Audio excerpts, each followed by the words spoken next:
क्यों? अस्सलाम नाज़रीन, इट्स मी उस्मा ताहिर और इस वक्त मैं जो स्पेशल बात करने लगी हूँ, हम बात करने लगे इस वक्त डकी भाई और बुशरा अंसारी पे। जी हाँ, 2 दिन पहले आपने बड़ी न्यूज़ सुनी होगी डकी के हवाले से कि जी डकी ने स्पेशली बुशरा आपा को बोला कि जी वो कौन है जी, अब जो ये नई कहानी छिड़ गई है, क्योंकि यूट्यूबर टीवी वालों को नहीं जानते, टीवी वाले यूट्यूबर को नहीं जानते। हालांकि इस वक्त टीवी वाले भी व्लॉगिंग कर रहे हैं और जो यूट्यूबर है खैर वो तो एक अपना ही अलग से चीज़ें कर रहे होते हैं। लेकिन साथ साथ थोड़ी सी बात करना चाहूँगी, क्योंकि यहाँ डकी ने जिस तरह से उनकी बात को कहा, बुशरा आपा की बात को, तो सबसे बड़ी बात ये कि बुशरा आपा वो हस्ती हैं जो हमारे मुल्क का एक कहते हैं ना नाम है। अगर हम कहें कि मोइन अख्तर को नहीं जानते, अनवर मकसूद को नहीं जानते, बुशरा अंसारी को नहीं जानते, तो ये हमारे बड़े लिए बहुत शेमफुली बात है, क्योंकि ये वो लोग हैं, ये वो लेजेंड हैं जिन्होंने हमारे मुल्क के लिए कुछ किया है। पता अगर आप पाकिस्तान के हवाले से बात की जाए तो 14 अगस्त हो जाए, 23 मार्च हो जाए, बड़े बड़े इवेंट्स हो जाएं जो पाकिस्तान से बाहर जाके पाकिस्तान को प्रेजेंट करते हैं, वो उनमें इन तमाम लोगों का नाम आता है। बुशरा अंसारी उस फहरिस्त में खड़ी होती है जहाँ पर वो बाहर जाकर हमारे मुल्क की अक्कासी करती है। लेकिन यहाँ बात थोड़ी सी हम उनके लिए भी करेंगे कि बुशरा आपी ने बात थोड़ी सी गलत इस सेंस में की है कि बुशरा आपा भी व्लॉगिंग करती हैं, बहुत अच्छी करती है। वो घर बैठ के खाना पका रही हैं, वो अपने मियाँ के साथ व्लॉगिंग कर रही है, वो अपना समंदर दिखा रही है। उनका शायद बोलने का अंदाज बेसाख्ता थोड़ा सा हो सकता है कि वो कह रही है कि जब ऐसी चीज़ें नहीं देखती, क्योंकि चीज़ें अच्छी बुरी की बात हो रही हैं। लेकिन शायद आप लोगों को उसका कहना बुरा लगा, लेकिन ऐसा नहीं है कि बुशरा आपी ने बिल्कुल ही मना कर दिया कि जी डकी भाई कौन है। तो यहाँ डकी का जो कहना था, हम डकी को शौक से देखते हैं, बेशक वो ऊट पे टांग हरकतें करते हैं, वो कुछ भी करते हैं, उनके लोग फ़ैन हैं, वो जिस तरह से भी अपनी चीज़ें चला रहे हैं वो उनका अपना फेल है। लेकिन यहाँ इतराज़ इस बात का है कि चलो सीनियर ने आपको बोल दिया, सीनियर को पहली बात है कहना नहीं चाहिए, क्योंकि अब जो मार्केट है वो बहुत अलग हो गई है। अब सोशल मीडिया टोटल एक्टिव हो गया है, टीवी ख़त्म हो गया, पर ऐसा भी नहीं है कि टीवी बिल्कुल ही ख़त्म हो गया। अब पुराने आर्टिस्ट अभी भी ज़िंदा हैं, उनका नाम है मरीना खान है, जितने बड़े बड़े लोग हैं, सकीना सम्मो है, काजी वाजिद है, इन तमाम स्टार वो हैं जिनके लिए हमको बताना नहीं पड़ता। अगर हम कह दीजिए अनवर मकसूद कौन है, मोइन अख्तर कौन है, उमर शरीफ कौन है, तो ये फिर आज की जनरेशन के लिए डूब मरने का मकाम होगा।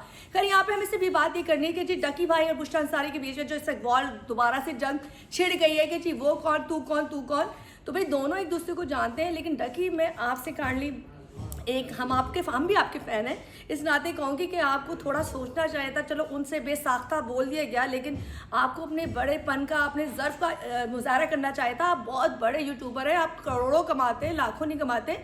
तो अल्लाह ताला ने आप पे रहम बरकत की हुई है। जितने भी यूट्यूबर इस वक्त चंद यूट्यूबर हैं जो कमा रहे हैं, उनको चाहिए कि अगर आपको अल्लाह ताला इज़्ज़त दे रहा है, फेम दे रहा है, पैसा दे रहा है, तो आप लोगों के लिए दिलाजारी वाली बातें ना करें, आप इंजॉय करें अच्छे मोमेंट, आप इंजॉय करें अपना घर, पैसा, दौलत, बिजनेस।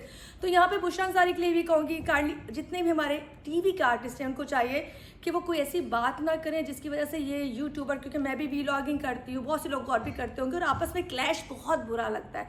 बस आप जो कामयाब है अल्लाह उनको और कामयाब करे, जो नहीं है अल्लाह उनको भी कामयाब करे। लेकिन बात यह जाती है, हमारे मुल्क का बहुत बड़ा नाम है बुशरा अंसारी। अगर कल कोई भी उठ के फात मुस्तफ़ा को, बुशरा अंसारी को, रुबीना अशरफ को, इन तरह के लोगों को बोल देगा जी ये कौन है, तो ये बड़ी अजीब बात हो जाएगी। क्योंकि हमारी इंडस्ट्री, अगर हम बाहर जाते हैं ना, अभी भी वो सिंगर कहते हैं ना, एक गाना गाया हुआ सिंगर, आप बाहर चल जाए, नहीम शाह चंद गाने गाए हुए बाहर हिट है, इसके बाद वो क्या है, वो हवा हवा हसन जहांगीर, एक ही गाना है बाहर चल रहा है, वो हिट है। मतलब वो अपने गानों से, वो अपने टैलेंट से पूरी दुनिया में नाम कमा रहे हैं, पैसा कमा रहे हैं। और एक बार तो हम, जैसे मैंने भी मोबाइल लिया, मैं बोलना शुरू कर दिया, ये बोलना अलग होता है, लेकिन जब आप टीवी पे आते हो, स्पेशली आप टीवी पे परफॉर्म करते हो, स्क्रिप्ट पढ़ते हो, याद करते हो, परफॉर्म करते हो, आपको अगर लाइव खड़ा कर दिया जाए और आपको बोला जाए कि आपने पढ़ी लिखी बातें करनी है, तो मेरे ख्याल से मुझ समेत कोई भी नहीं कर पाएगा। तो यहाँ यही मैसेज है डकी के लिए। डकी, बुरी बात है, पहली बात तो ये आपको सॉरी करना चाहिए, माजरत के साथ ही बात आपको कह रही हूँ, क्योंकि आप बहुत बड़ा नाम हो यूट्यूबर में। और बुशरा अभी आप लव यू, पर आपसे भी कहूँगी कि काइंडली आप ये बातें ना करें, क्योंकि फिर इस तरह के लोग उठ के बातें करते हैं, हमें तकलीफ होती है। तो यहाँ पर इस बात को ख़त्म करते हैं कि जी हमारे लिए दोनों ही स्पेशल है, वो अपनी दुनिया का किंग है और बुशरा आप ही अपने लेवल में किंग है। उनके ऊपर तो कहते रहे बात ही करना बेकार है। तो यहाँ से बस इस चीज़ को मैं इस तरह कहूँगी कि कोई एक दूसरे पे तनकीद ना करे, कोई क्या कर रहा है क्या नहीं कर रहा वो पर्सनल है, अच्छी चीज़ों को सामने लेकर आए। लेकिन किसी को हम जानते नहीं हैं और पूरी ज़िंदगी आपने अगर उनको देखा है, आपके वालदा ने देखा, उनके दीवाने। आप बुशरा अंसारी का एक बड़ा अच्छा एक था, बिजली वो जब बनी थी, जब वो गेटअप करती थी, वो तमाम चीज़ें अगर आपको वालदेन से पूछेंगे ना तो वो बताएंगे वो उनके फ़ैन है।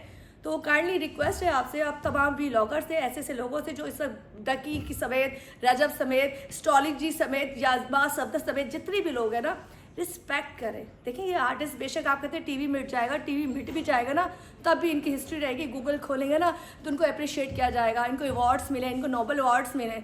तो हमारे यूट्यूब पे जो ना हमें नोबल अवार्ड्स नहीं मिलेंगे, हमें मिलेगा जी फलां ने गंज करा ली थी, फलां नंगा हो गया था, फलां ने बीवी दिखा ली थी। तो फ़र्क करें, इनमें फ़र्क करें, ठीक है। इसी चीज़ को यहाँ से ख़त्म करते उम्मीद करते बात समझ में आएगी। अल्लाह हाफ़िज़।